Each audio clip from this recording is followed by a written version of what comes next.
Pensei.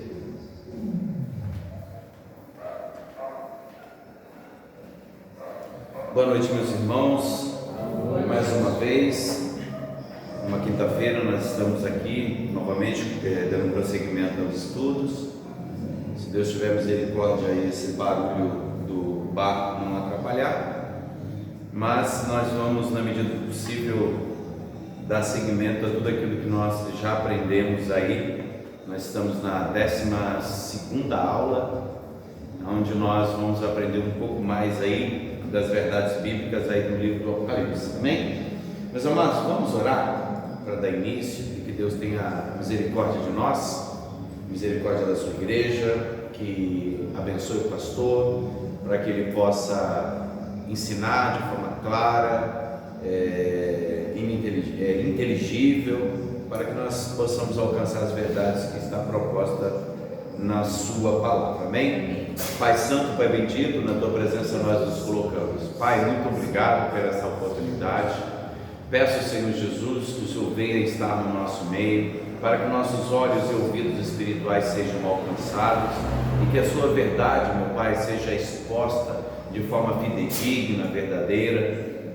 Pai, sabemos das dificuldades, Senhor Jesus, sabemos da complexidade desse livro. Pedimos que o Senhor venha abençoar a cada dia, Senhor Jesus, dando conhecimento, entendimento, habilitando, Senhor Jesus, as pessoas que ouvirão esse vídeo a entender as verdades que aqui estão expressas, Pai. Peço que o Senhor abençoe a todos quantos vão ouvir no YouTube, que o Senhor possa também abençoá-los, abençoar suas casas e abençoar a todos. Abençoar aqueles também que não puderam estar presentes hoje aqui conosco, mas de uma forma poderosa e grandiosa, o Senhor possa alcançar todos os corações e que a Tua palavra cumpra o propósito pelo qual ela foi estabelecida.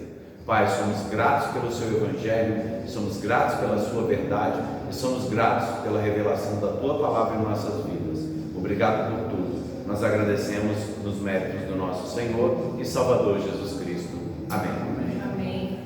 Irmãos, então, capítulo 6 do livro de Apocalipse, onde nós estaremos terminando o livro de Apocalipse, né? No capítulo 6.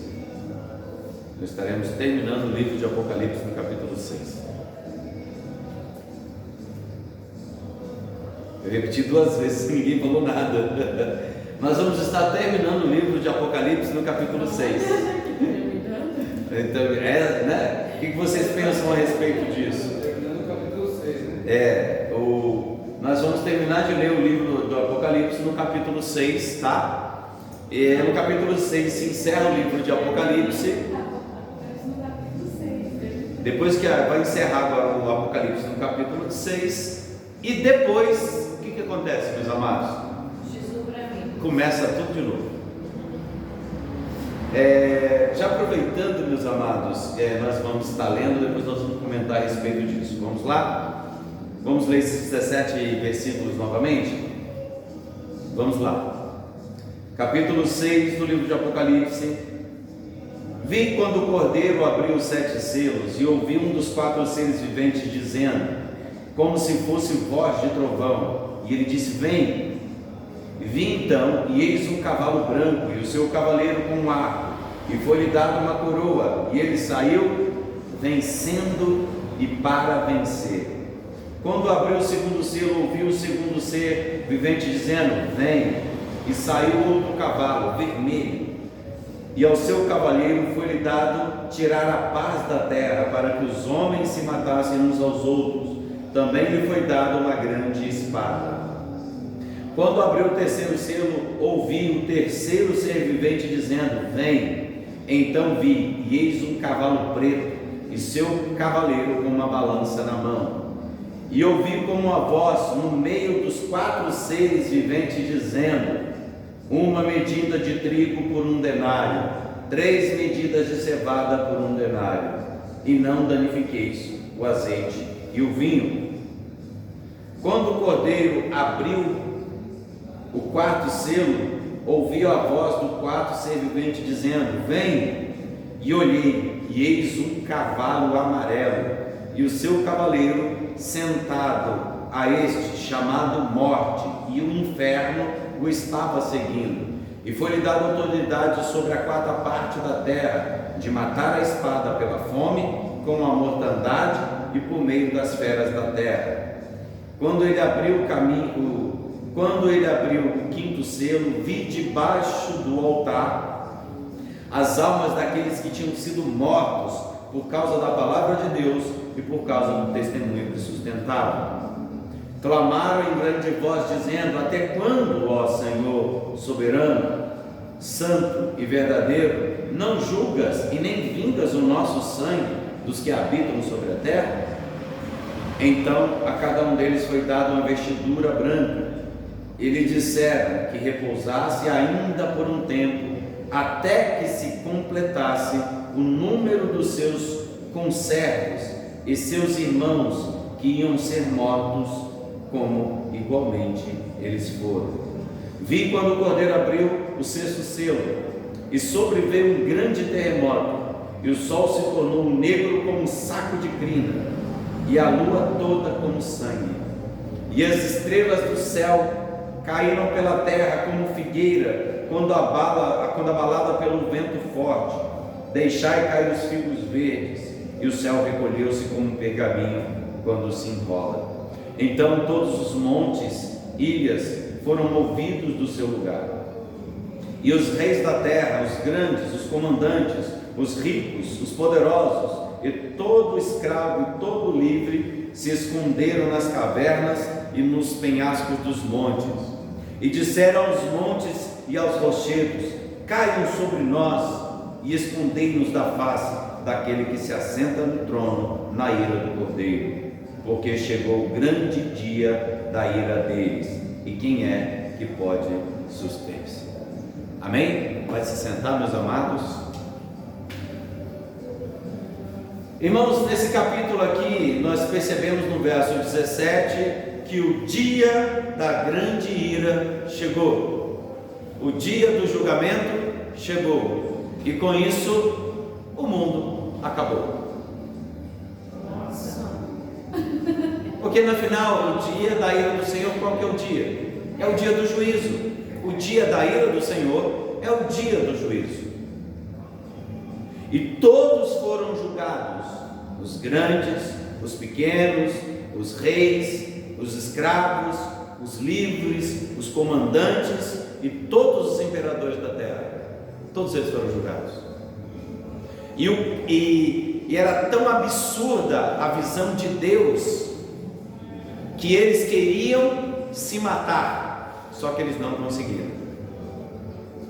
E eles diziam aos montes: caia sobre nós. É impossível que os montes façam isso. E eles se escondiam em rochedos. Por quê? Porque eles queriam se livrar da face do Senhor. Esse é o grande dia. Meus amados, o grande percursor do entendimento bíblico que nós conhecemos como paralelismo progressivo é assim conhecido como William Hendrickson. Esse teólogo, ao ler o livro de Apocalipse, ele descobriu que o livro ele é contado e recontado 7 vezes. Então nós vamos ter aqui recontagens dos mesmos acontecimentos de perspectivas diferentes e de formas mais ampliadas. No capítulo 1, irmãos, se os irmãos lembram, no capítulo 1, já logo no capítulo 1, você consegue ver todo o resumo do livro de Apocalipse no capítulo 1. E partindo do 2 até o capítulo 6, nós vemos agora no final do capítulo 6, ao findar o 6º selo, o juízo final e todos os acontecimentos. Irmãos, se nós fôssemos colocar em ordem, quais são os acontecimentos que nós entendemos, independente da sua visão escatológica, quais são os acontecimentos que tem que haver para que se consolide o dia do Senhor? Ele tem que voltar. Esse, basicamente, ele tem que voltar. Então assim, Cristo tem que estabelecer o seu reino, Primeiro, ele tinha que morrer, ressuscitar, estabelecer o seu reino, selar os salvos, e depois de selar os salvos, o que ele faz? Julga todos aqueles que têm o número da besta, né? E ele julga o restante e encerra o seu juízo, não é isso? A volta do Senhor, o dia do juízo é a volta do Senhor, correto? Não é isso que a gente tem que saber? Então o que tem que acontecer? A vinda do Senhor e o julgamento dos ímpios, né? O julgamento dos ímpios e lançar Satanás no inferno. Só que agora nós temos uma perspectiva de julgamento do começo, meio e fim. Sobre qual perspectiva? Sobre a perspectiva dos santos. Vocês estão percebendo que sobre essa contagem do tempo agora, que está sendo contado pela primeira vez aqui, ou segunda talvez, pela primeira vez nós estamos vendo aqui toda a narrativa completa. Cristo sendo ressurreto, ele tomando a sua coroa de glória, ele julgando as nações, ele separando os seus e julgando as nações. Essa é a perspectiva do trono, essa é a perspectiva nossa, dos eleitos, dos salvos. Não é isso que a gente precisa ver? Os que foram mortos pela palavra do Senhor ressurretos, reinando junto com Cristo e ele executando a sua vontade final. Não são todas essas coisas que nós vimos agora no capítulo 6? Nesses 17 versículos? Talvez vocês não tenham se perguntado, né? Porque eu acho que eu fico pensando, achando que todo mundo vai fazer a pergunta. Mas quantos selos foram abertos até agora? 6 selos. Mas não são 7? Por que abriu-se até o 6º selo? E aqui a gente já consegue ver resumidamente tudo acabado. Nós vamos ter um capítulo só para falar de um selo. Por quê? O capítulo 7 ele vai contar sobre a perspectiva dos julgados. Por isso que vai haver um silêncio no capítulo 6 para o capítulo 7, porque na abertura da primeira trombeta vai se fazer basicamente um resumo dos 6 selos. É um hiato de tempo aonde que algumas coisas que não foram contadas serão contadas. Então ele vai completar o que o capítulo 6 disse e vai começar a dar início ao capítulo 7, que é a abertura da primeira trombeta. Vocês percebem isso? E o meu capítulo 8 tá o 7º selo. Isso. E o incensário de ouro. O 8. E no 7 tá o 144 mil. Aí vai ter os seus títulos. O que acontece, meus amados? A primeira descrição de todos os acontecimentos foram feitas aqui, até o capítulo 6. Só que está faltando muitos detalhes. Quem são esses selados? O 7 é só para explicar. O 7 é só para explicar alguns detalhes que não foram explicados. Aí o capítulo 8 é o 7º selo. Isso. Porque esse capítulo 7 que vai explicar o 7º selo, e ele vai explicar as coisas que ainda faltam, ele vai ambientar o leitor para ampliar o assunto a partir da primeira trombeta. Então algumas coisas que não foram explicadas até agora serão explicadas na próxima quinta-feira. Irmãos, então nós voltemos aqui agora para a realidade dos capítulos. Então nós terminamos no 2º selo. Concorda comigo, minhas irmãs e irmãos? Sim. Então nós estamos em qual versículo? Nós encerramos o versículo 12, é isso? 12:2. Desculpa. Nós vimos o Cavaleiro Branco e depois nós vimos o cavaleiro vermelho. Então agora nós estamos no verso 5, que é o terceiro selo. Verso 5. Amém, irmãos? Vocês estão aqui? Estamos. Estou pensando se você tem um cavalo vermelho. Sim. Sim. Se eu falei do cavaleiro vermelho e falei com força do cavaleiro vermelho. Eu não tenho revelação. Não? Irmãos, relembrando a respeito do cavaleiro vermelho. Irmãos, o cavaleiro vermelho, ele veio logo após o cavaleiro branco. E quem é o cavaleiro branco? O Evangelho, que ele veio vencendo para vencer. E nós sabemos que aquele que é único, que é imparável, é o Evangelho. O Evangelho não importa qual lugar do mundo, não importa qual regime político, não importa qual cultura, não importa absolutamente nada. O Evangelho, ele continua vencendo para vencer. Você vê lá na janela, não sei o que lá, você vê nos povos comunistas, você vê na China, você vê em vários locais, na Índia. Em todos esses locais onde os cristãos são mortos com tanta facilidade, são mártires, mas o Evangelho segue triunfante.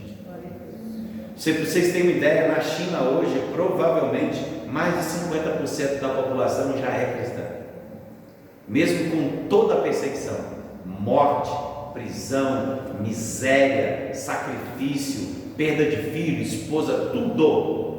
O Evangelho segue triunfante.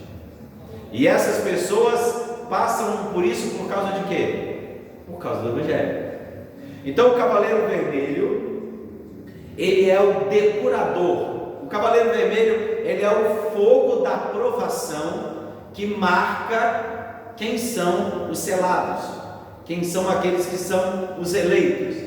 Por isso que a espada que foi dada na mão desse cavaleiro, o nome dessa espada é Macaira.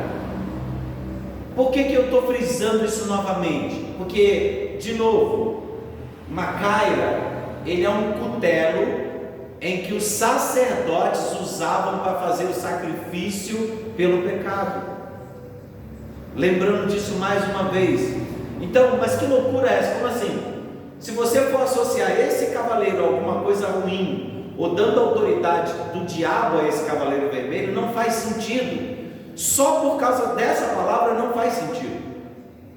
Por quê? Porque quem mandou o cavalo ir foi o próprio Cristo. E esse cavaleiro, ele segue a pregação do Evangelho, ou seja, a oposição. Assim como o irmão gêmeo do cavalo branco, assim como Caim e Abel, o cavaleiro vermelho é aquele que mata purificando, ou seja, aquele que sacrifica a ovelha. É o propósito do sacrifício da ovelha. Por isso que a espada na mão ali, que a gente entende como espada, não é uma espada, na palavra original é macaira, significa o cutelo que sacrifica no templo. É aquela faca que os sacerdotes usavam para matar, imolar o animal. E quem é esse animal? Ele é inocente. Então isso reflete a ligação dos santos, aqueles que lavaram as suas vestiduras no sangue do Cordeiro. Frisa bem isso, por quê? Porque nós vamos encontrar mais um cavaleiro com uma espada. Só que o nome dessa espada agora no grego, ela é a Romphaia. Nós já conversamos sobre essa espada. Romphaia é a espada da guerra, da morte, dos opositores, daqueles que querem sair para assassinar. Isso não tem nem nada a ver com os santos. Essa espada é guerra, é sangue, é maldade, é truculência, é tudo que é ruim. Não tem nenhuma relação com essa espada. Recapitulando então, nós agora vamos ler o terceiro selo. Está escrito assim: e quando abriu o terceiro selo, ouvi o terceiro ser vivente dizendo: vem. Então vi, e eis um cavalo preto e seu cavaleiro com uma balança na mão. Irmãos, no Antigo Testamento falou com uma balança na mão. Isso quer dizer o quê? Essa é a visão ocidental, justiça, tá? Mas na visão daquela época, principalmente entre judeus, significava comida por peso. Qual que era a ideia? A ideia é que você tinha uma limitação na quantidade de alimento que você teria. Então, para você comer, você tinha que pesar, para saber se a quantidade que você está comendo hoje não vai fazer falta amanhã. Então, irmãos, olha só, o nome desse cavaleiro é o Cavaleiro Preto. Irmãos, tem um monte de gente aí que, digamos assim, né, vão criar algum plano mais mirabolante para essa cor preta, né? Eles vão falar um monte de mistério, mas o que é definido aqui pela cor é a questão do luto, o luto causado pela fome, as mortes causadas pela fome, a necessidade. Não tem nada de super espiritual, é só uma revelação. O cavalo revela quem é o cavaleiro. Por isso que eles têm semelhanças, o cavalo branco com o seu cavaleiro. Agora nós temos o cavalo vermelho com o seu guerreiro. Agora nós temos aqui quem? Nós temos o cavalo preto. Então, irmãos, nós vamos começar assim, a dificuldade econômica, ela é denotada quando se usa uma balança para comer. Isso hoje, meus amados, já acontece em países comunistas, onde o cristão não recebe a sua ração se não negar Cristo. Em alguns lugares onde o cristianismo é mais perseguido, a grande questão é assim, você come, eu te dou a sua porção, mas só se você negar Cristo. China está assim agora. Eu vi uma reportagem recentemente que agora eles estão avaliando. Se você for cristão, você recebe uma porção ínfima, só para se manter minimamente vivo. Uma senhorinha.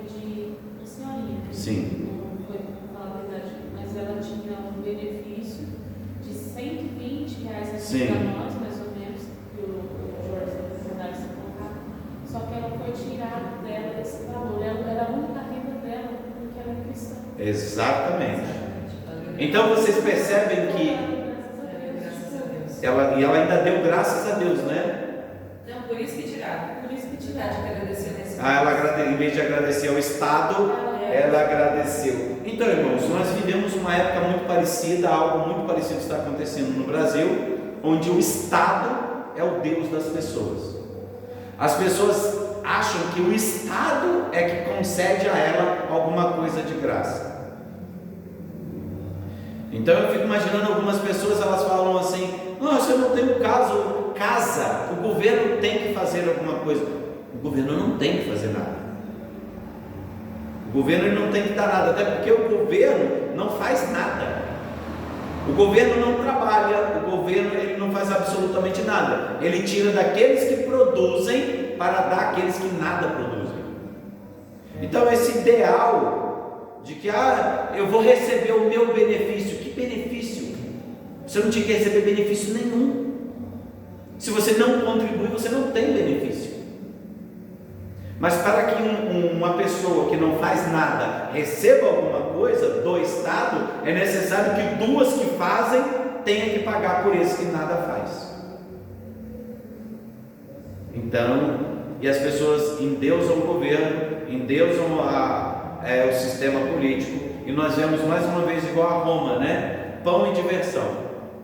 Enquanto o governo está fazendo coisas absurdas, dá um pouco de pão e programa na TV, está tudo resolvido, né? Então é mais ou menos esse tipo de coisa que nós vislumbramos, e é exatamente o que está acontecendo. Então, meus amados, esse terceiro selo, então, ele abriu. Percebam que isso faz muito sentido no primeiro século. Imagine se um escravo se rebelar contra o Senhor, sendo ele quem dá a porção diária de seu alimento. Fica agora a decisão se o verdadeiro cristão fará isso ou não. Pensa bem, meus amados. A maioria das pessoas que tinham nessa época, ou eles viviam da agricultura no primeiro século, nessa época, ou eles eram escravos. Irmãos, o cristianismo é coisa de escravo pobre, miserável.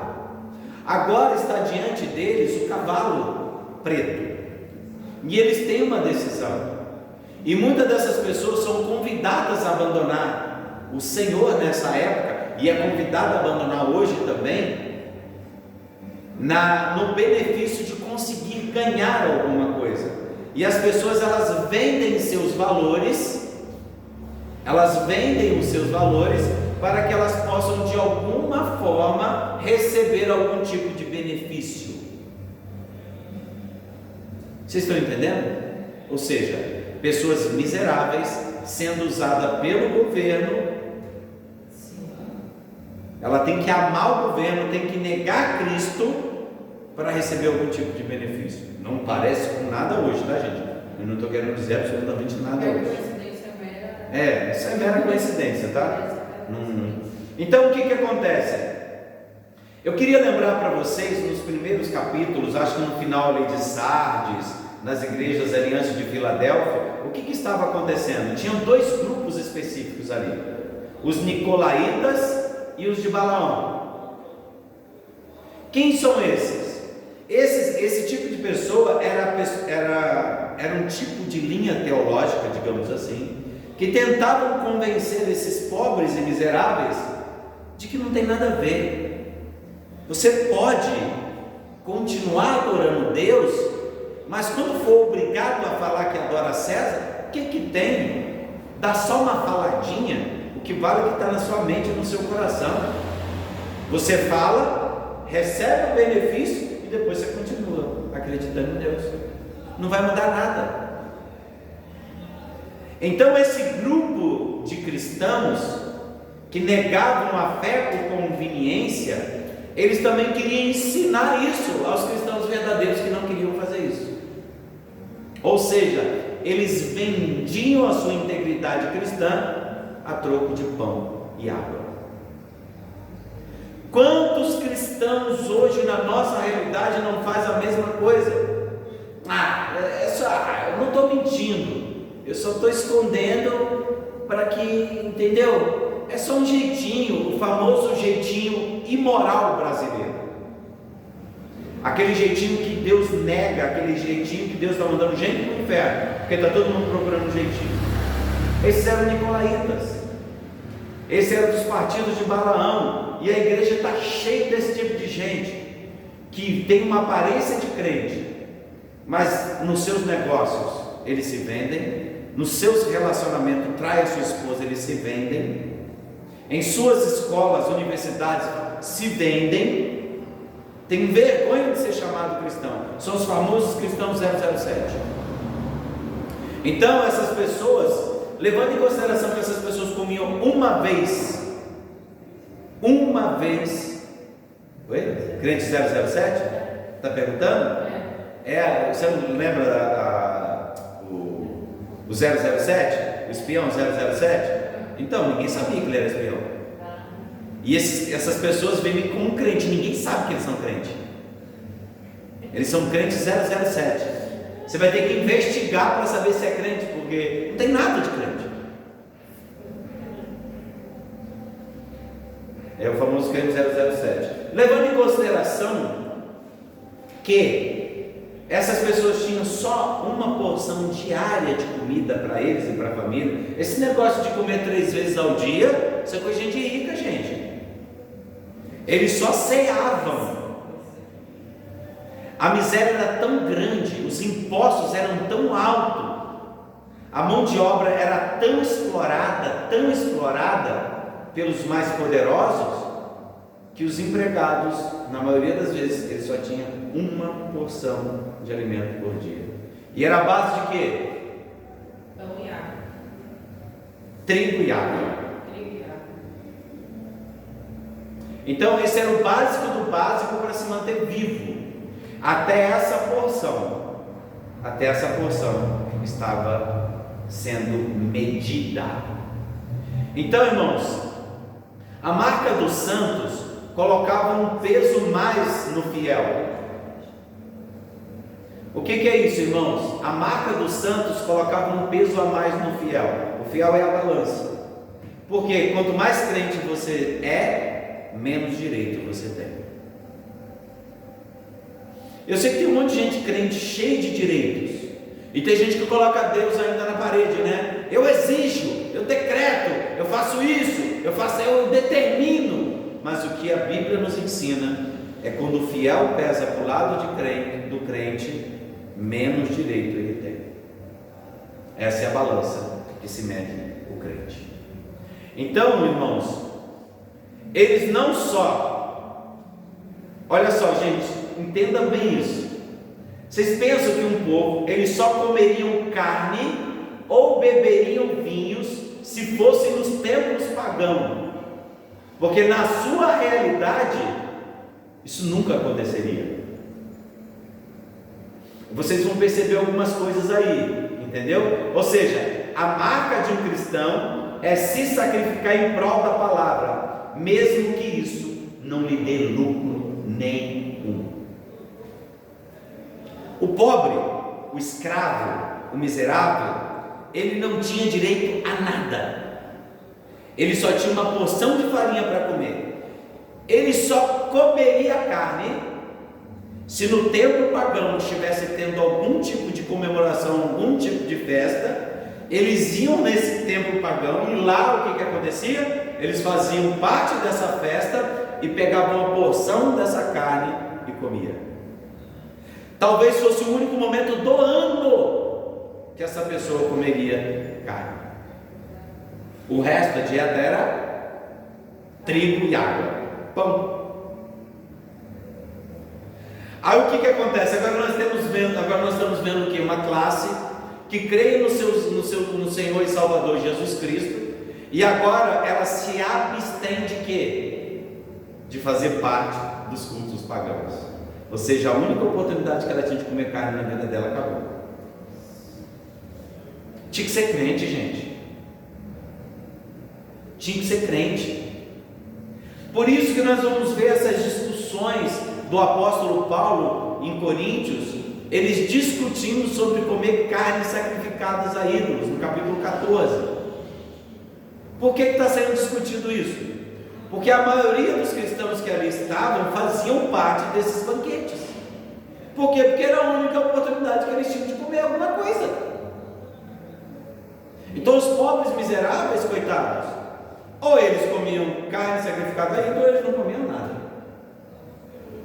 Talvez fosse a única vez que eles iam comer alguma coisa parecida com isso. Então vocês percebem que isso é o que, irmãos? Isso é uma provação de que esse crente, ele abriria mão de tudo. Então esse cavalo, por causa do cristianismo, por causa da perseguição dos santos, agora perseguiu fisicamente, matou, não bastou. Agora eles vão tocar onde? Na barriga, onde mais dói, no pobre. Porque o pobre não pode ter muito, mas pelo menos comer ele quer ter direito. Então agora a provação chega ao seu clímax, que é a fome. Vocês entendem isso?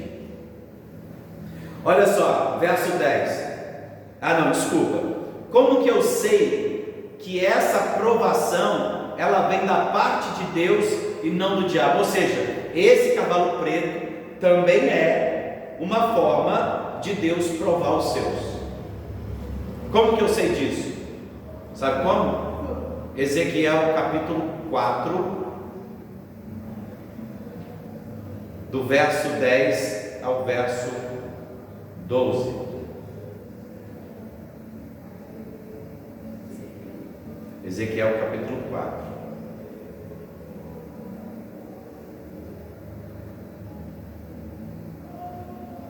Do 10 ao 10 ao 12. Irmãos, é uma referência direta ao texto de Ezequiel, no período em que o povo de Deus estava sendo perseguido.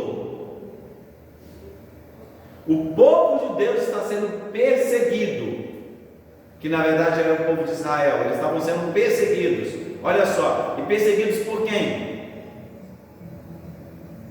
Por imperadores, Nabucodonosor, o Império Assírio. Então vocês conseguem perceber o que, meus irmãos?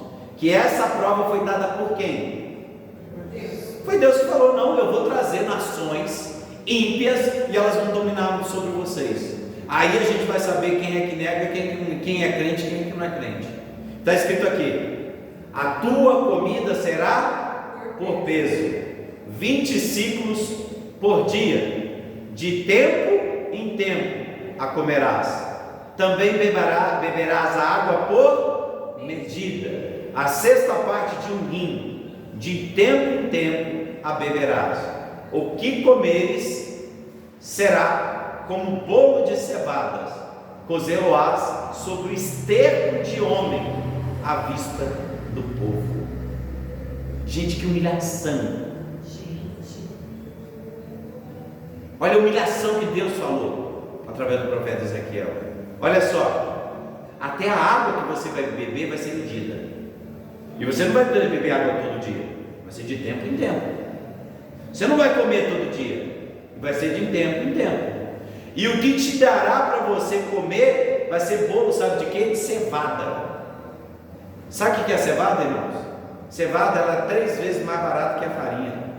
Não bastava comer só farinha, ainda vai ser substituído por cevada, que é mais barata ainda. Por quê? Porque o preço de uma farinha, você compra 3 cevadas. Ou seja, a miséria é tão grande que até a farinha, que já era o mínimo, agora vai se tornar em cevada. E detalhe, e você vai cozinhar ela, não é só o esterco de vaca, porque até o esterco de vaca vai ser tirado, vai ter que cozer em esterco de homem. Em outras palavras, vocês vão cozinhar o seu bolo de cevada em cima de bosta humana. Tamanha era a prova do povo. E ó, isso vai acontecer como? À vista de todo o povo. Essa é uma humilhação pública. Foi Deus que provou o seu povo, mas esse Deus provou o seu povo pela rebeldia dele. Agora que nós estamos encontrando no cavalo preto, nós vamos encontrar agora, através dessas observações, não é uma humilhação pública, é uma exaltação pública daqueles que servem a Deus. Por quê? Porque isso aqui está sendo imposto ao povo de Deus. Agora o povo de Deus já está na terra, e não é ninguém que impõe isso, eles não, eles aceitam, só para manter o nome de Deus exaltado. Vocês entenderam agora? Vocês entenderam a diferença? Porque todos que passam por essas provações, eles passam por causa de quê? Porque eles amam Deus, porque eles amam Cristo. E essas provas servem só para uma coisa: para mostrar o amor que eles têm por Deus. Isso vai ser à vista de quem? De todo o povo. Só que vocês estão entendendo que agora é invertido? É a mesma ideia, só que aqui é Deus humilhando eles. Agora nós aqui hoje, nós somos humilhados para exaltar Deus. Ou seja, a nossa breve e momentânea provação, humilhação, não pode se comparar com a glória que há de se revelar em Cristo Jesus. O apóstolo Paulo entendeu isso claramente. Até agora nós estamos olhando para todas essas coisas como se Deus tivesse assim: nós vamos provar para ver se fulano é tal. Você não entendeu? É Deus que te deu a fé, é Deus que te deu uma porção dessa fé para que você consiga suportar isso. Porque se Ele não tivesse dado, você não suportaria. E você só suporta por um motivo: exaltação do nome do nosso Senhor e Salvador Jesus Cristo. É por essa perspectiva que nós temos que olhar, não pela perspectiva daqueles que são pecadores, estão sendo humilhados por Deus. Agora nós somos exaltados por Deus em sua grandeza. Então, quando Deus provar o seu povo, vocês leram o verso 13? Não, o Léo vai escrever o verso humano, né? É bosta. Essa é a tradução. E o 13 diz isso, né? Comerão seu pão imundo. Então você percebe o quê? Que tudo isso servia de humilhação para eles, mas hoje para o povo de Deus serve de exaltação ao nome do nosso Senhor e Salvador Jesus Cristo.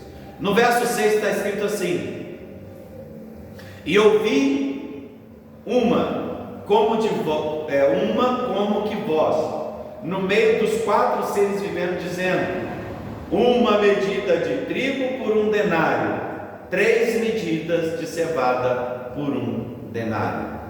Irmãos, 1 denário é 1 dia de serviço.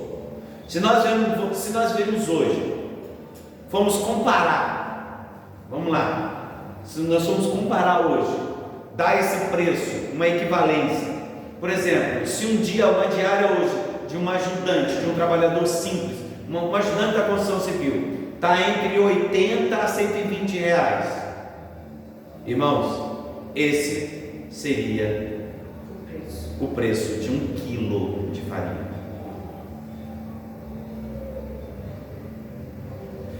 Mas tem um problema com tudo isso, porque essa era a porção para um trabalhador por 1 dia de serviço. E a família desse trabalhador, o que ela faz? Porque se o pai trabalha, ele trabalha por um motivo. Qual é o motivo? Levar comida para dentro de casa. Agora ele trabalhou o dia inteiro e a porção que ele ganhou só dá para ele. Ou seja, alguém vai ter que sacrificar alguma coisa aqui. Ou ele come, ou a família come. Então, por causa disso, a escassez por causa da perseguição, a palavra de Deus é tão grande na vida dessas pessoas, que o que acontece? Ele vai pegar a sua farinha e vai trocar por 3 partes de cevada, para tentar, de alguma forma, alimentar a família. Ou seja, esse tem na marca, ele tem a marca na testa, que é a marca de Cristo, e por ele ser marcado como cristão, ele vai ser perseguido, e tudo para ele vai ser mais difícil. Já era difícil, só que agora as coisas se tornam mais difíceis. Entendam bem, irmãos. Mas essas coisas são difíceis por causa de quê? Por causa do comércio? Porque não tem nada no mercado? Não é isso que o texto vai dizer. Mas onde está escrito isso, pastor? Vamos lá? Está escrito assim, irmãos. Aí essa vai 3 medidas de cevada por 1 denário, vírgula, e não danifiqueis o azeite e o vinho. Parece que essa frase está sem sentido aí no meio, né?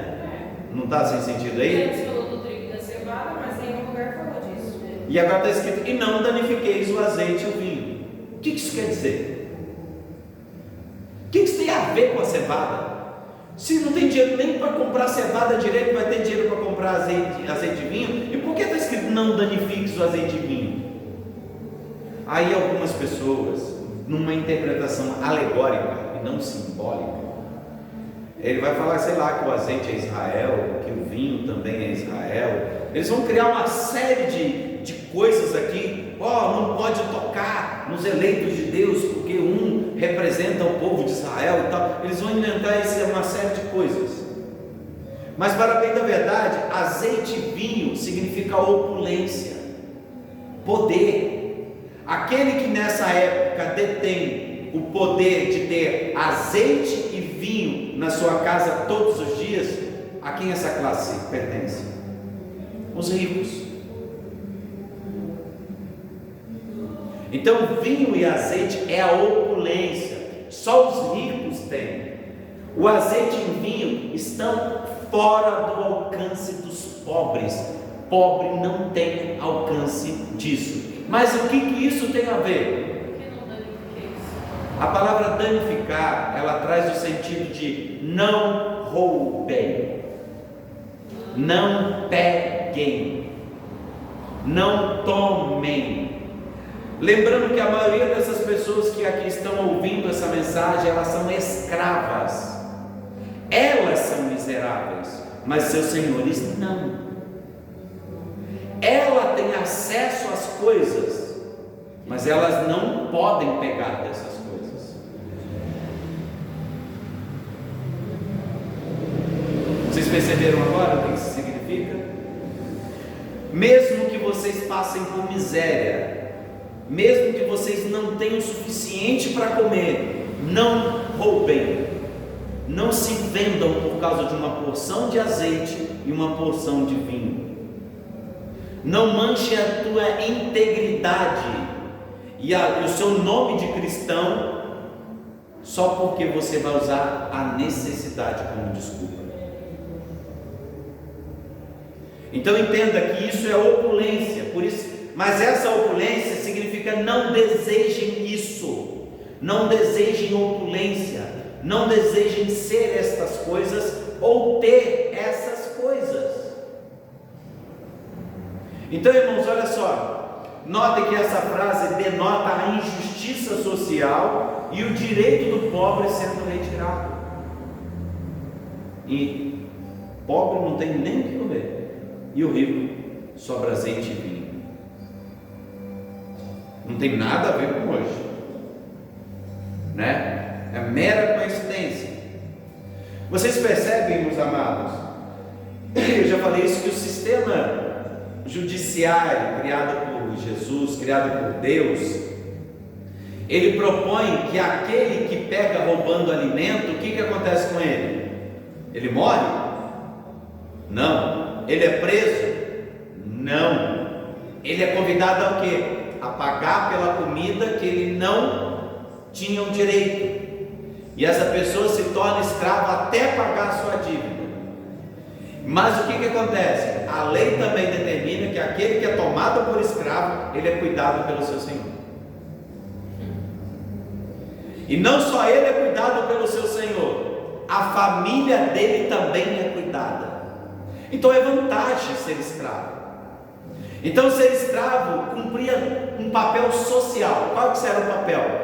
Cuidar do necessitado que não tinha o que comer, e ele não só tinha o direito de comer, ele também, por causa da lei de ser escravo, a sua família tinha direito de comer, e ele também tinha a opção dele, depois de pagar a sua dívida, dele querer continuar como escravo ou não.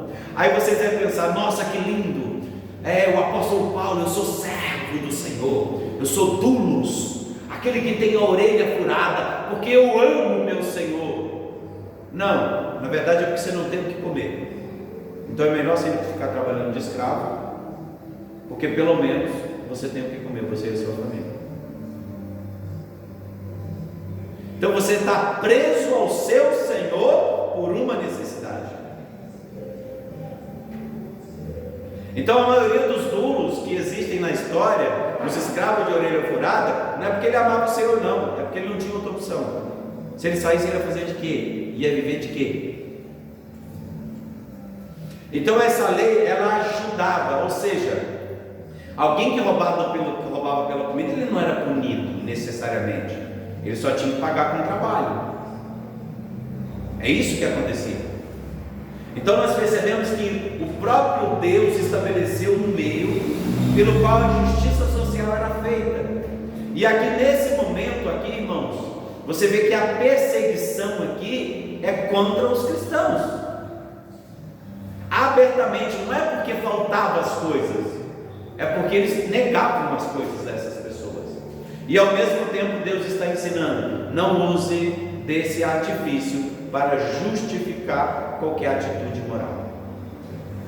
O ideal de Deus é que sejamos instrumentos que beneficiam o mais pobre, por isso somos chamados de irmãos. Qual irmão não ajuda o seu? Então, uma das coisas que vai acontecer é que essas pessoas serão tentadas pela barriga. Como que eu sei disso? Meus amados, relato dos evangelhos, o próprio Cristo foi tentado pelo estômago. Depois de tantos dias jejuando, qual foi uma das primeiras tentações que Cristo passou?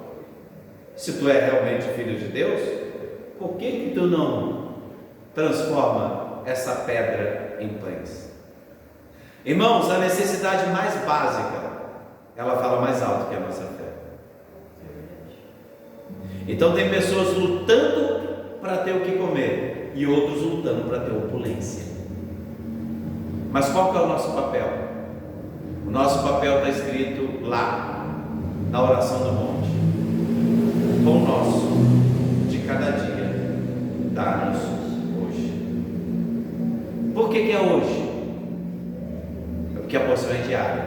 Então a tradução literal é assim, ó: a porção diária de pão nos dê. No grego seria mais ou menos isso. Paterremon, rointores, uranóis, raquiaspeto, toonomasso, eteto, re, basileia, su, enfim, essa é a. Então, tom, arton, remon, tom, epiúcio. Então, pão de cada dia nos dá hoje, ou seja, a porção diária nos dê. Ou seja, a nossa dependência é direta do próprio Deus. Porque se você tem mais do que a sua porção diária, você pode confiar em qualquer um que te dê pão. E foi isso que aconteceu com Jesus depois da multiplicação. Você vai ver no relato de João, relato de João, se eu não me engano, depois que Cristo fez a multiplicação dos pães, o que aconteceu? Eles queriam coroá-lo como rei. Queriam pegar Cristo e fazê-lo rei à força. E o que Cristo fez? Sumiu no meio da multidão, foi embora. Por quê? Porque nós somos escravos daquele que nos dá algum benefício. Por que nós vivemos num sistema injusto socialmente? Por que tem gente que mesmo com impostos absurdos igual ao nosso país ainda ama ladrão político? Por quê? Porque ele tem pelo menos uma porção de pão. Ou seja, irmãos, se nós fôssemos porcos, o nosso Deus seria aquele que tivesse o balde da lavagem. Esse seria o nosso Deus. Político, no caso. O político. Abrindo o quarto selo. Agora o quarto selo, esse selo é totalmente diferente dos três anteriores. Tá bom? Por que ele é tão diferente? Eu vou explicar para os irmãos. Quando o cordeiro abriu o quarto selo, olha quem abriu agora? O cordeiro. Você vê que até agora o ser vivente que estava dando ordem e tal, mas daqui a pouco, olha só, o cordeiro é mencionado de novo. Agora o cordeiro parece que ele abre esse quarto selo como uma definição de julgamento. Olha só.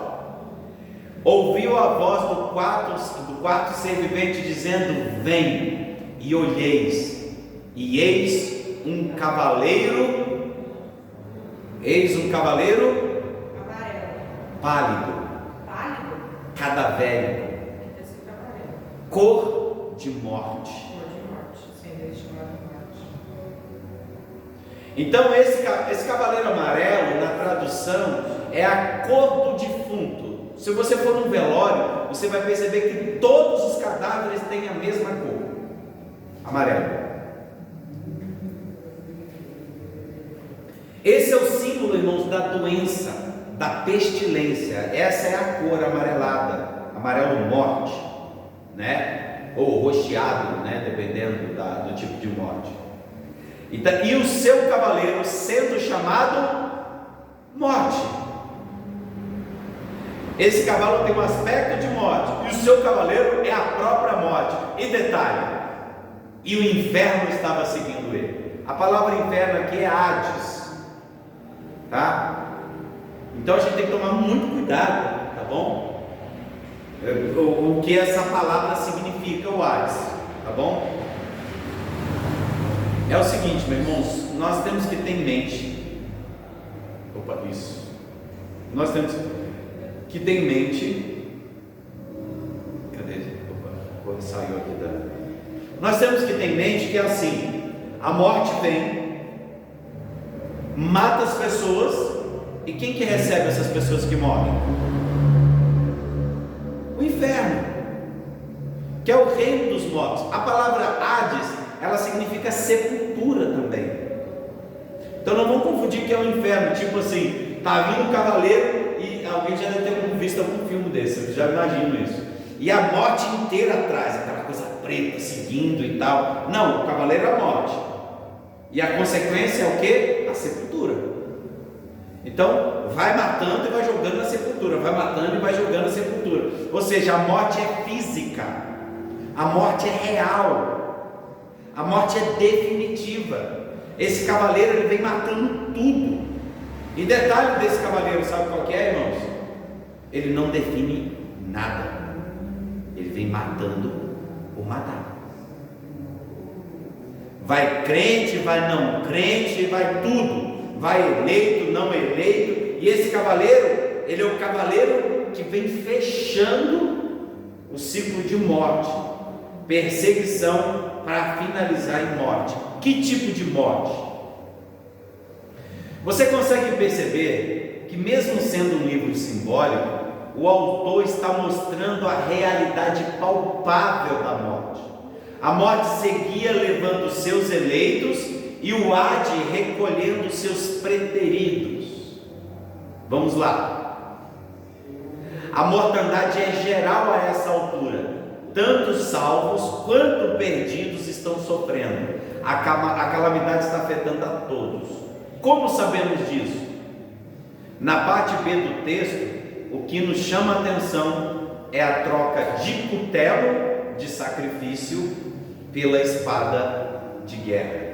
Está escrito aqui: e foi-lhe dada a autoridade sobre a quarta parte da terra, matar a espada. Então agora nós tínhamos a macaira, agora nós temos a outra palavra para a espada nesse cavaleiro cor de morte, que é a espada Ronfire, que é a espada da morte. É a espada criada 4 séculos antes, que ela reluzia, brilhava, ela parecia um machado, aonde ela batia, ela partia no meio. Esse era o tipo de espada. Engraçado que eu falei que o cavaleiro, ele segue a morte, ou seja, ele mata os eleitos e sepulta os preteridos. Quem são os preteridos? São aqueles que não são eleitos de Deus, aqueles que seguem a vontade do mundo e a vontade do seu coração e a maldade da sua mente. Por quê? Porque a morte, ela é o quê? Ela é um portal para a vida eterna. Mas a sepultura, o Hades, o inferno, ele é dado para quem? Para os não eleitos. Hoje, irmãos, você sendo crente, se a morte vier, você vai para onde? Para o Hades ou você vai para o céu? Essa é a questão. Por isso que a palavra, que o cavaleiro, ele vem com o quê? Ele vem com a morte e vem seguindo atrás dele quem? O inferno.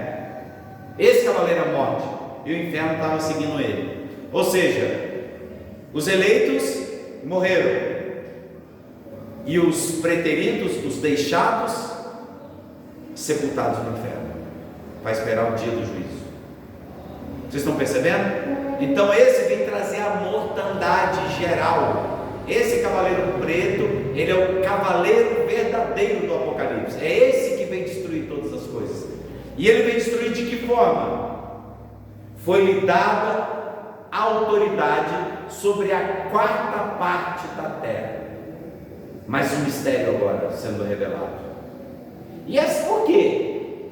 A quarta parte da terra.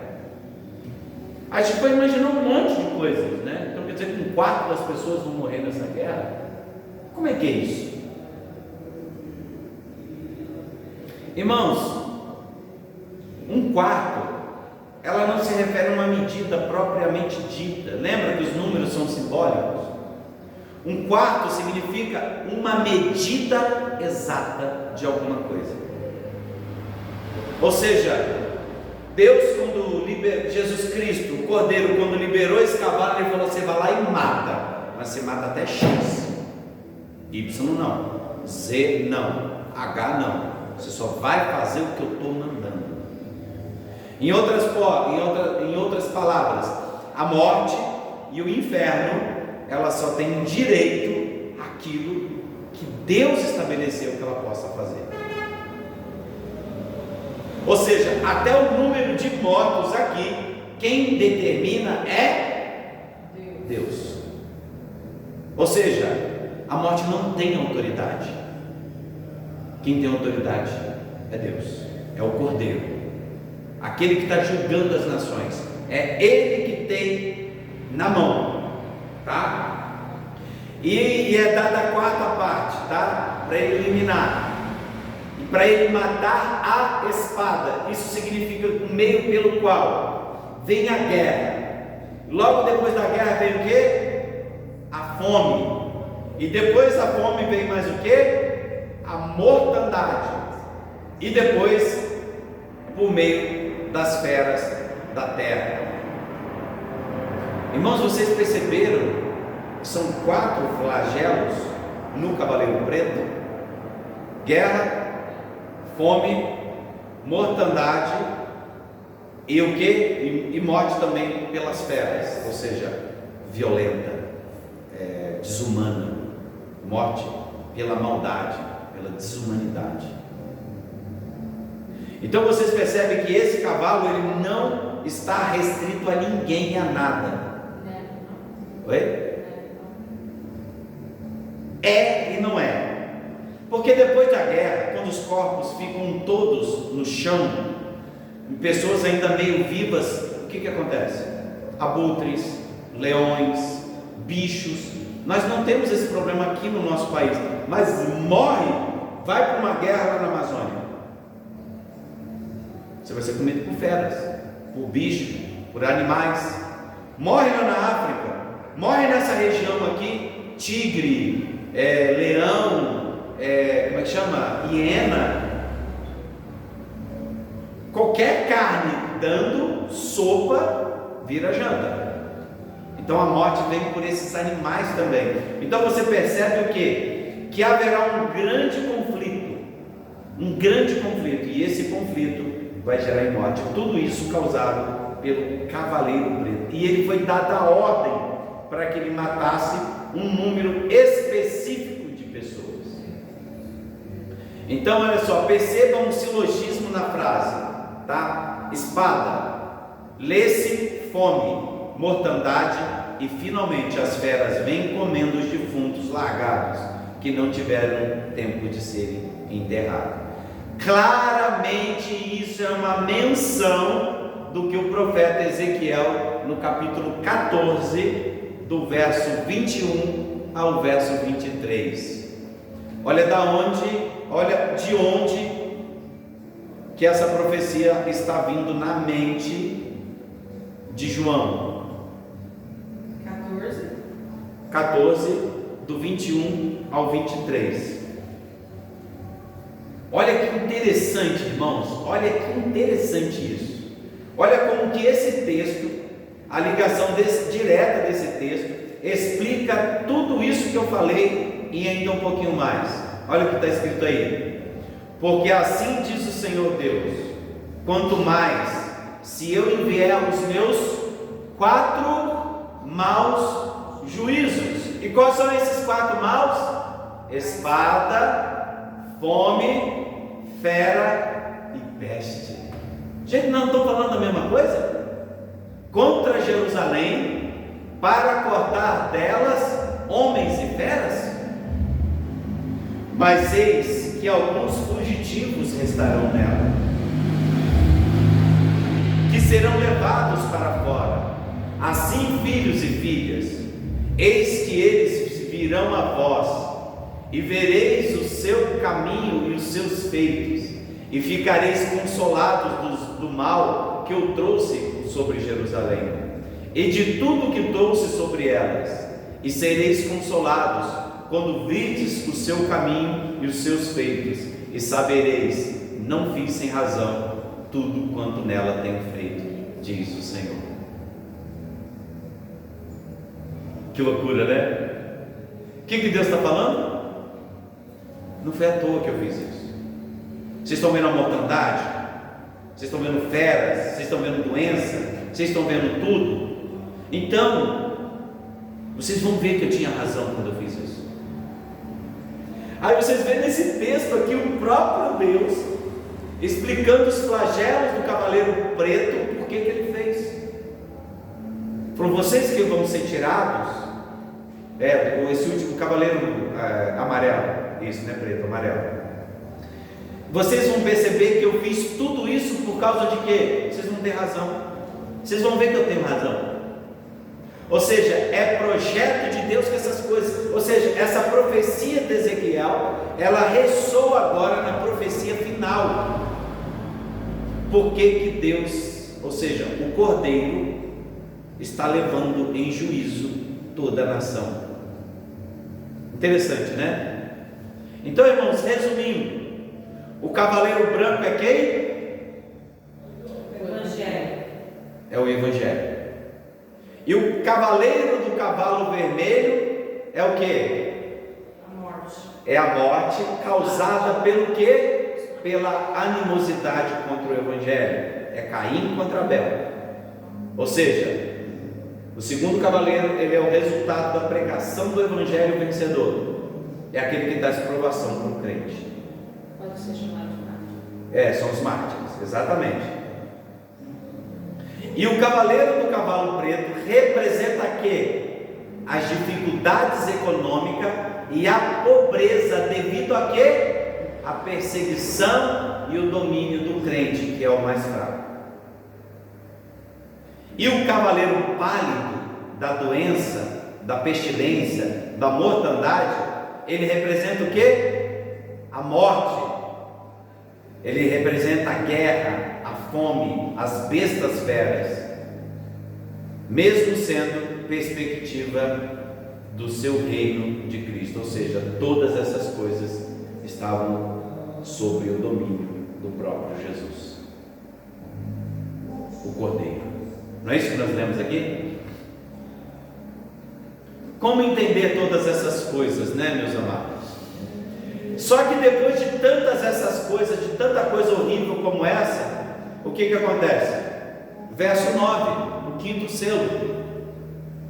Quando ele abriu o quinto selo, vi debaixo do altar as almas daqueles que tinham sido mortos por causa da palavra de Deus e por causa do testemunho que sustentavam.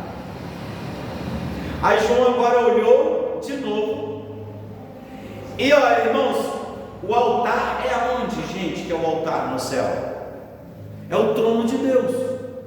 Vocês estão vendo que a associação, lembra que eu disse que ao mesmo tempo o trono de Deus é um altar, que ao mesmo tempo ele representava o santo dos santos? Vocês lembram disso, que eu disse isso? Que a disposição de todos os elementos ali comprovava que Deus está reinando do templo, do altar celestial.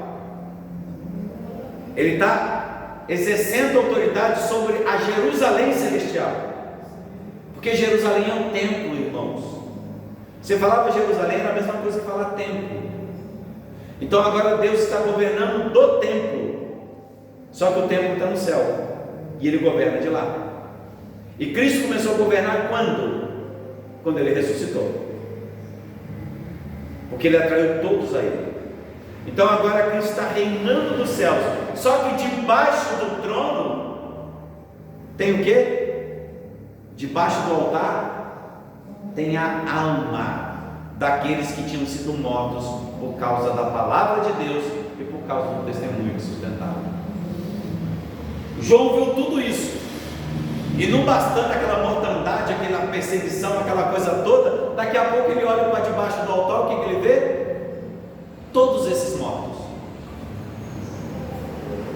todas as almas que a morte levou, estavam ali agora debaixo do trono.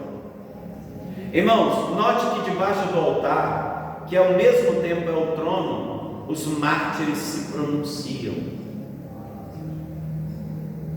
Olha só que interessante, se você ler comigo em Levítico, capítulo 4, verso 7, está escrito assim: também o sacerdote porá daquele sangue sobre as pontas do altar do incenso aromático, perante o Senhor que está na tenda da congregação, e todo o restante do sangue do novilho derramará-se na base do altar, que é o holocausto, que está à porta da tenda da congregação. Agora João traz essa imagem que está em Levítico, que o sangue dos mártires estão colocados, dispostos aonde agora? Debaixo do altar de Deus, no primeiro degrau. Deus está em cima, e quando ele olha na ponta do altar dele, está o sangue, ou seja, os mártires estão ali em volta, todos aqueles que morreram, todos eles. E o que eles estão dizendo? O que eles estão fazendo na ponta do altar? E clamaram em grande voz, dizendo: até quando, ó soberano Senhor, santo e verdadeiro, não julgas nem vingas o nosso sangue dos que habitam sobre a terra? Agora esses mortos estão lá no céu, esses que foram sacrificados, tá? A palavra mortos aqui, tá? Aqueles que foram mortos, na verdade é aqueles que foram assassinados, tá? Por que faz tanta diferença mortos e assassinados? A palavra original é assassinato, porque assim, irmãos, os decapitados são os filhos de Roma. Essa é a pena capital por uma pessoa romana. O pescoço dela era cortado imediatamente, ou seja, uma morte indolor, uma morte rápida, como cidadão romano. Agora os assassinatos não. Os assassinatos são aqueles que são gentios, não são romanos. Então eles são levados à arena pública, eles são mortos por feras, eles são mortos por leões, hienas, por gladiadores, ou crucificados em cruzes.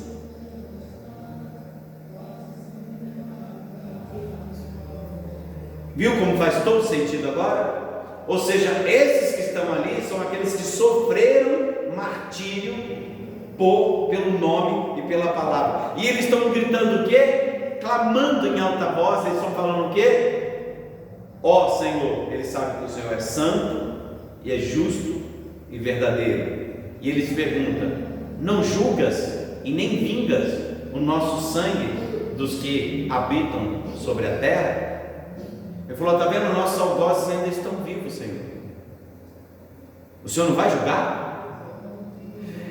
Gente, vamos lá, pare e pensa aqui. Vocês nunca pararam para pensar nisso? Por quê? A maioria dos crentes, ele tem um sistema escatológico montado na cabeça, que ele vai pegando os textos e vai eu já tenho a minha estrutura, agora eu só preciso dos textos para montar a ideia que eu já tenho.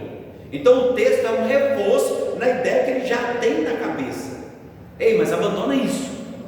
É ao contrário. Você tem que ter o texto, e o texto é que vai construir a estrutura. Por isso que eu não dei nomes de nada aqui. Eu sou tribulacionista, pós-tribulacionista, eu sou amilenista, eu sou dispensacionalista histórico, dispensacionalista clássico, eu sou preterista. Eu não disse nada disso. Por quê? Eu não quero que vocês tenham um sistema na cabeça. Eu quero que vocês vejam o texto, eu quero que vocês entendam o texto e vocês aprendam com o texto. Se vocês não tivessem esse sistema na cabeça, a coisa que ia passar na cabeça de vocês. Mas peraí, nós temos santos que estão diante do trono de Deus e eles estão com vingancinha, pedindo vingança. Até quando o senhor não vai vingar, não? Ah, lá, a gente sofreu aqui, ó. A gente morreu, a gente foi crucificado, foi comido por bicho, e ó, a gente não teve nem direito inteiro, porque a gente foi comido. O senhor não vai vingar a gente, não, senhor? Você não vai vingar a gente, não, senhor? Por que nós sabemos que não é isso que está acontecendo? E que nós estamos entendendo a palavra errada? Porque quando eles são perguntados disso, qual é a resposta? Está no verso 11. Então, a cada um deles foi dado uma vestidura branca. Uai, peraí, calma aí, eu entendi. Eles pedem vingança e são dados a ele uma roupa branca. Irmãos, a palavra vingança aqui, na verdade, ela expressa aquele mesmo sentimento que Moisés teve quando Deus falou assim: Moisés, é o seguinte, não dá mais não, eu vou matar esse povo todinho, igualzinho eu fiz lá em Noé, e vou fazer de ti uma nova nação. Moisés, não aguento mais esse povo, o povo chato. Aí o que Moisés fala? O que Moisés fala? O que dirão de ti, Senhor, se tu fizeres isso? O Senhor vai tirar o seu povo de lá para vir morrer aqui no deserto? O que as nações vão falar de ti? Então a ideia aqui não é que essas pessoas que estão clamando diante do trono, elas não estão aqui necessariamente falando de si. Ela está falando: até quando, o Senhor não julga esse povo que está desonrando o seu nome lá embaixo? Estão dizendo que o Senhor não existe, estão pisando em suas leis, estão pisando em suas verdades, estão negando a tua palavra, estão proibindo o seu evangelho de ser pregado, estão vituperando o seu nome, estão se vestindo com roupas falando que é você, estão usando o seu nome nas igrejas, Senhor, falando: eu te disse, eu profetizo, eu digo isso, eu digo aquilo, vendendo a tua fé lá embaixo, se fazendo de igreja, mas são ladrões, falando coisas que o Senhor não disse. Até quando o Senhor não vinga isso? Senhor, nós não queremos ver o teu nome santo, justo e fiel na boca desses falsos, desses indivíduos que torcem a sua palavra, que falam mal de ti. Até quando o Senhor não vai julgar? O Senhor não vai vingar? Então a preocupação desses homens não foi com a vida deles, porque eles já não ligavam para a vida deles, eles já morreram por isso. Mas o que eles estão reivindicando é: Senhor, não permita que esse povo continue falando isso do Senhor. Até quando esse povo vai insultar o seu nome, que é santo, justo e verdadeiro? E qual que foi a resposta? Deus falou: eita, mas não é à toa que esses homens estão aqui comigo. Tome lá uma vestidura branca para vocês colocar também. Lembra que já tinha um número incontável, uma miríade de pessoas já vestidas de branco antes? Agora esses são os que estão chegando. Esse já é do juízo final que estão chegando. E eles já estão chegando e eles estão recebendo agora. Por quê? Bem-aventurado aquele que lava a sua vestidura no sangue do Cordeiro. Então esses também agora estão recebendo o que? A justa recompensa pelo sacrifício de viver Cristo. Vocês estão entendendo? Esses são aqueles, os selados. Esses são aqueles que o Senhor escolheu. Então, irmãos, para responder é isso, tá? E como que eu sei disso? Olha só, Gênesis 4:10. Ele disse: Deus, que fizeste? Ele falou: a voz do sangue do teu irmão clama a mim desde a terra. Em Hebreus 11:4 está escrito assim: pela fé, Abel ofereceu a Deus o maior sacrifício do que Caim, pelo qual alcançou o testemunho de que era justo, dando Deus testemunho dos seus dons, e por ela, depois de morto, ainda fala. Ou seja, o sangue dos mártires que morrerão por causa do Evangelho, ele é um clamor eterno diante do trono de Deus. Cada morte, cada perseguição, cada língua falada contra um cristão aqui na terra é um clamor no trono de Deus. Então, não vai ficar impune aqueles que sujam o Evangelho, aqueles que falam mal dos crentes, não vai sair impune. Por quê?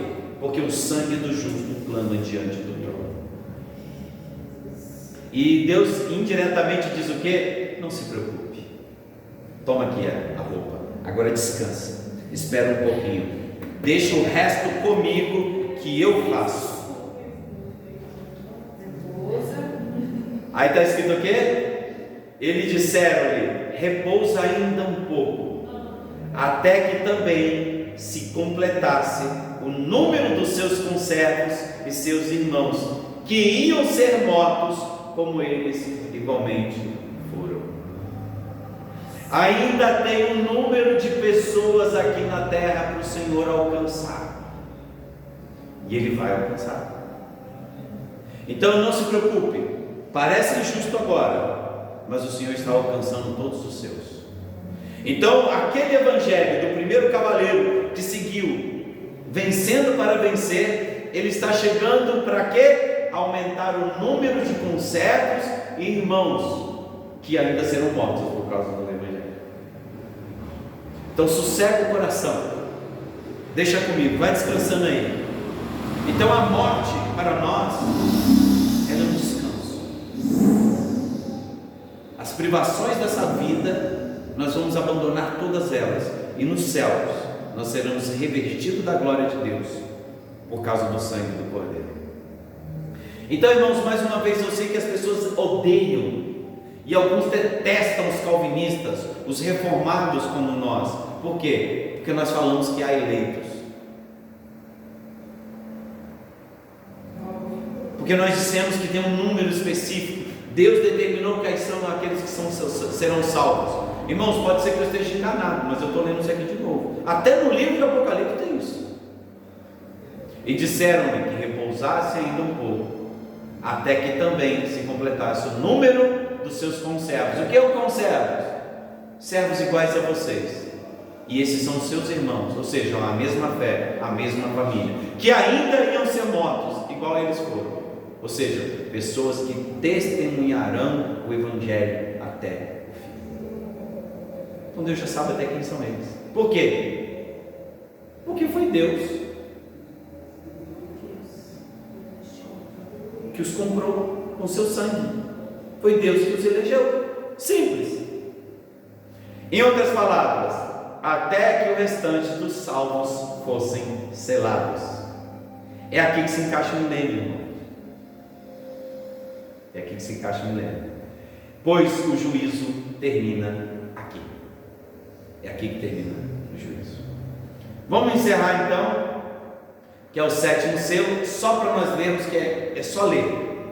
E vi quando o Cordeiro abriu o sexto selo, e sobreveio grande terremoto. O sol se tornou negro como um saco de crina, e a lua toda como de sangue. As estrelas do céu caíram na terra, como figueira, quando que é abalada pelo vento forte. Deixa cair os seus figos verdes, e o céu recolheu-se como um pergaminho quando se enrola. Então todos os montes e ilhas foram movidos de seu lugar. Os reis da terra, os grandes, os comandantes, os ricos, os poderosos, e todo escravo, e todo livre se esconderam das cavernas e dos penhascos dos montes, e disseram aos montes e aos ventos: cai sobre nós, escondei-nos da face daquele que se assenta no trono e da ira do Cordeiro, porque chegou o grande dia da ira deles. Quem é que pode suster-se? Irmãos, isso aqui é só a descrição daquele dia. Não tem mistério aqui. Não vai cair literalmente o céu. Não vai se tornar a lua de sangue no sentido de que realmente a lua vai sangrar, como se fosse, sei lá, uma ferida, um machucado. É que esses acontecimentos são tão enormes, são tão grandes, são tão absurdos. Quando esses homens olharem para Deus, essa é a visão que eles vão ter do Cordeiro. O desespero vai ser tão grande no coração deles, desses ricos, poderosos, todo tipo. Eles vão estar tão assustados com isso, que eles vão correr para as faces dos montes, e vão dizer aos montes e rochedos: caia sobre nós, porque é terrível o que nós estamos vendo, porque agora nós sabemos qual é o juízo que nos resta. O desespero mental é tão grande, quando eles olharem para os olhos do Cordeiro, que virá como um leão, que eles vão querer a morte. Mas adivinha, a morte não virá, virá o juízo, o justo julgamento. E a palavra final é: quem pode suster-se? Essa palavra suster significa quem é que pode colocar-se sobre os seus próprios pés quando o Senhor vier. Você vai conseguir ficar de pé? Não. Você sabe por quê? Porque a palavra está escrita: todos se ajoelharão diante do Senhor, grandes, pequenos. Vocês estão vendo? Isso aqui já é o resumo. E todos dirão em um só nome: Cristo é o Senhor. É isso que essa palavra suster significa. E o grande dia da ira deles, ou seja, a ira que vai cair sobre eles, é que dia é esse? É o dia do julgamento. Então aqui a primeira leitura terminamos. Aqui termina todo o livro de Apocalipse de uma forma mais simplificada. E a partir de então, agora, no próximo capítulo, que é o capítulo 7, alguns detalhes vão ser explicados. Por quê? Porque o capítulo 7, ele vai falar do sétimo selo, que na verdade é a abertura da primeira trombeta. Espero que todos os irmãos tenham entendido, tá? Aqui eu resumo todo o livro de Apocalipse. Daqui para frente, essa história vai ser recontada ainda mais 2 vezes, e a gente vai mostrar para vocês de forma mais ampliada e mais cheia de detalhes. Amém? Vamos orar? Pai Santo, Pai Bendito, na Tua presença nós nos colocamos. Obrigado, Senhor, mais uma vez, pela ministração da Tua palavra em nossos corações, pelas verdades reveladas, e que a cada dia possamos aprender mais e mais de Ti, Pai. Conceda-nos da Tua graça, da Tua misericórdia.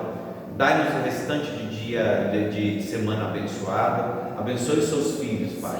Proteja, guarda-os, Senhor Jesus, a cada momento.